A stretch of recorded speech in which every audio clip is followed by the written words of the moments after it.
어디론가 들어가는 여자. 몸을 제대로 가누지 못하고 이리저리 빨려 들어갑니다. 그러다 욕조에서 사람을 발견하는데요. 그녀에게 무슨 일이 있었던 걸까요? 숨은 영화 찾기 비바리움입니다. 함께 살 집을 알아보기 위해 부동산에 방문한 톰과 젬마. Hello. Yonder is a wonderful development. It has all you'd need and all you'd want. It's not exactly what we're looking for, but Worth a look. We're all happy then. 그렇게 강매당하듯 집을 보러 가게 됩니다. 그런데 복제한 것처럼 집들이 하나같이 똑같은데요. 알 수 없는 묘한 기운마저 흐릅니다. Welcome to Yonder. Number 9. 마틴은 톰과 젬마에게 9번 집을 보여줍니다. The living room. The master bedroom. Number 9 is not a starter home. This house is forever. So when are people due to move in? 그런데 집을 보여주다 말고 어디론가 사라진 마틴. Let's get the fuck out of here. 톰과 젬마도 서둘러 욘더에서 나가려고 합니다. Number 9 again. Did we just do some kind of loop? 그런데 어디로 가도 계속해서 9번 집에 도착하는데요. Number fucking 9 again. 결국 톰은 사다리를 타고 지붕 위로 올라갑니다. 그런데 미로처럼 끝없이 펼쳐진 똑같은 집들. 마을의 끝이 보이지 않습니다. What do you see? We're gonna get out of here. 톰과 젬마는 미로를 탈출하기 위해 해를 따라 계속 걷습니다. 해가 지고 마침내 불이 켜진 집을 발견하는데요. Tom, there's a light. Hello? 그런데 또다시 돌아온 9번 집. 문 앞엔 상자 가득 생필품이 놓여져 있습니다. 그들을 농락하는 이들에게 화가 난 톰은 집에 불을 지릅니다.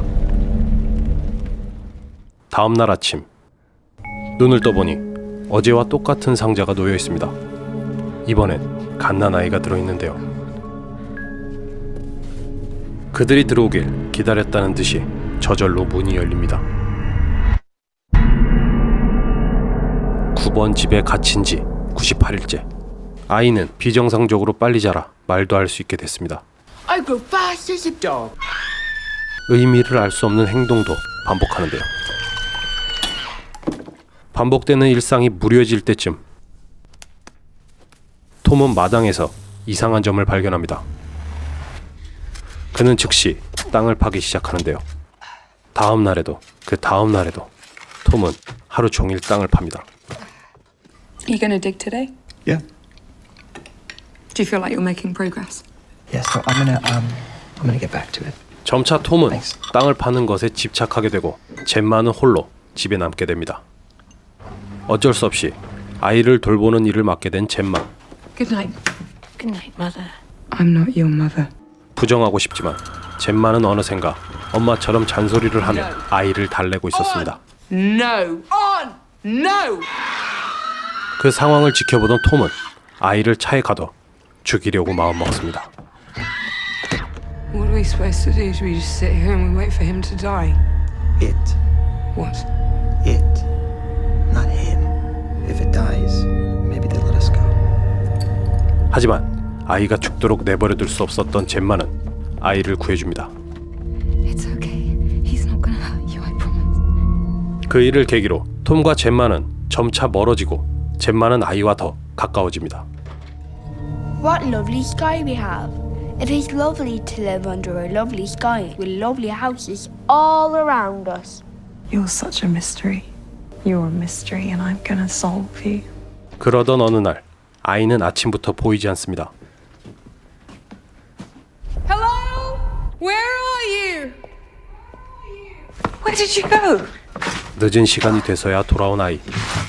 아이 손엔 책 한 권이 들려 있습니다.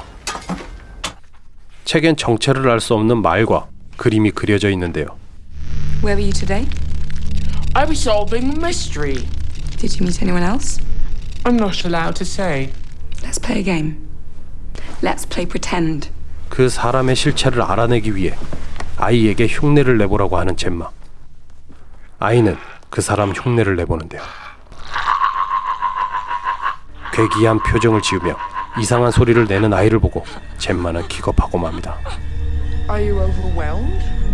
I want to go home. Silly mother. You are home. 톰과 젬마는 진짜 집으로 돌아갈 수 있을까요? 영화 비바리움은 상당히 난해한 느낌을 주는 영화인데요. 직접적인 표현보다는 상징적인 표현을 통해 의미를 전달하고 있습니다. 비바리움은 연구나 관찰을 목적으로 한 동물 사육장이라는 뜻입니다. 영화에선 욘더가 거대한 동물 사육장이라고 볼 수 있는데요. 마치 인간이 동물을 유리상자 안에 가두듯 그것은 어떠한 목적을 가지고 인간을 마을에 가둡니다. 이처럼 포식자 인간이 가둬진 존재가 된다는 설정만으로도 우리는 알 수 없는 괴리감을 느끼게 됩니다. 더불어 우리의 모습과 닮아 있긴 하지만 비현실적인 마을의 모습 또한 섬뜩한 느낌을 줍니다. 탕란 현상이란 다른 종 둥지에 알을 낳아 그 종이 새끼를 기르도록 하는 것인데요. 영화의 주요 내용은 이 탕란 현상에서 따왔습니다. 톰과 젬마는 인간이 아닌 다른 그것의 새끼를 맞게 되었고 어쩔 수 없이 그것을 키우게 되었습니다. 어느새 감당할 수 없을 정도로 힘과 권력을 가지게 된 그것은 톰과 젬마를 집에서 내쫓고 당당히 그 집을 차지하는데요. 영화 초반에 둥지를 빼앗기고 나무에서 떨어져 죽게 된 새의 모습이 이들의 운명이었던 것입니다. 톰이 새를 땅에 묻어주는 장면 또한 자신이 판 땅에 묻히게 될 것이라는 복선인 것이죠. 톰과 젬마 그리고 아이, 이 세 사람의 모습을 보다 보면 어딘가 익숙한 느낌이 듭니다. 집에서 아이를 돌보는 엄마, 밖으로 일하러 나가는 아빠, 철없이 투정 부리는 자식. 비바리움은 가족의 생을 압축적으로 표현하고 있습니다. 아빠는 밖에서 일하느라 가정에 소홀해지고 자식은 엄마에게만 의지하게 되고 어느새 훌쩍 커서 통제할 수 없는 존재가 되면 부모는 모든 걸 자식에게 물려주고 생을 마감하게 됩니다. SF라는 장르가 무색하게도 현실적인 느낌을 주는 이유입니다. What am I? You are a mother. Someone who prepares her son for the world. What does a mother do then? She dies. Have a nice dream.